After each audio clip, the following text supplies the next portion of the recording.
going to go to Joseph in Gulfport. Joseph, good evening. What can we help you with, sir? Hi, Joseph. Hey guys, I'm worried about a little bit about my dad's pacemaker. It's been replaced twice in the last year and starting to act up again. I'm wondering if you guys handle cases like that, or if it's too early for me to, worry about this. Joseph, great question. I've had several family members with pacemakers. There is a point, Jim, where you do kind of have to get the settings right on That's them. right. But what Joseph said has been replaced twice in 1 year or inside of a year. That's unusual, and I would be concerned. And so, sort of what I would do, a couple things you can do to protect yourself, and you don't want to insult your doctor if you've got a doctor that you trust and like. But it wouldn't hurt to get a second opinion. If you've had two replaced without a good explanation in a year, you may want to get a second opinion as to what's going on. The other thing is you can call. We can do it.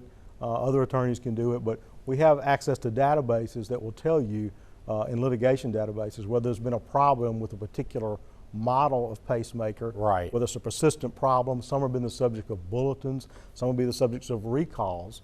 And if you get on the internet and dig hard enough, you might be able to find it. But the easiest way to do it is pick up the phone, call an attorney like my firm that deals with these kinds of cases, and we can tell you pretty quick whether this is a known problem, an emerging problem with this particular model, and you can take appropriate action if you need to. Well, Jim, I like your first suggestion there. Take that model number, Sure. go on to Google or whatever your choice is there, and see if there's anything there to it.